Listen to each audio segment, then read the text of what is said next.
ഇന്ന് കാലത്ത് വനം വകുപ്പ് ഉദ്യോഗസ്ഥന്മാർ സാധാരണ നിലയിലുള്ള പരിശോധന നടത്തുന്ന ഘട്ടത്തിലാണ് ഒരു സ്ത്രീയുടെ ജഡം കണ്ടെത്താനിടയായത്.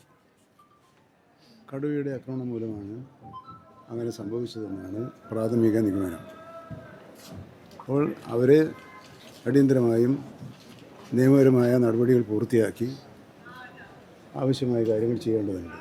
ആ കാര്യത്തിൽ അവിടെ ജനങ്ങളുടെ ഇടയിൽ സാധാരണ പോലെ വലിയ പ്രതിഷേധം ഉണ്ടായിട്ടുണ്ട്. ആ പ്രതിഷേധക്കാരോട് സംസാരിക്കുന്നതിനായി ബഹുമാനപ്പെട്ട മന്ത്രി, പട്ടികജാതി പട്ടികവർഗ വികസന മന്ത്രി ഓർക്കയോട് അങ്ങോട്ട് പോയിട്ടുണ്ട്. വനം വകുപ്പിലെ മുതിർന്ന ഉദ്യോഗസ്ഥന്മാരും പോയിട്ടുണ്ട്.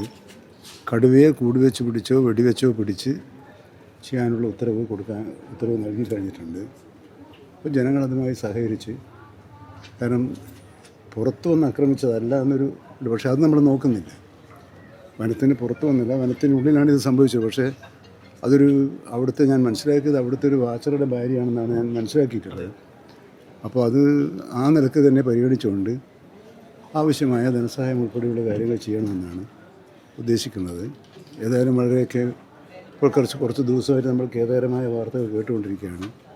ഇതിനുള്ള പ്രതിവിധി കാണാനുള്ള തീവ്ര ശ്രമത്തിലാണ് ഇപ്പോൾ ഗവൺമെൻറ് ഏർപ്പെട്ടത്. പക്ഷേ ജനങ്ങളുടെ സഹകരണത്തോടു കൂടി മാത്രമേ അത് സാധിക്കുകയുള്ളൂ എന്നതാണ് വസ്തുത. എല്ലാവരുടെയും സഹായ സഹകരണത്തോടുകൂടി ഓരോ പ്രശ്നവും അതിൻ്റെ മെറിറ്റിൽ കണ്ട് പരിശോധിച്ച് തീരുമാനമെടുക്കണമെന്നാണ് വിചാരിക്കുന്നത്. മിനിസ്റ്റർ, ഈ നരഭോജി കടുവയുണ്ടോ? അപ്പം ഇനിയും അക്രമ സാധ്യതയുണ്ടല്ലോ. അപ്പോൾ അതുകൊണ്ട്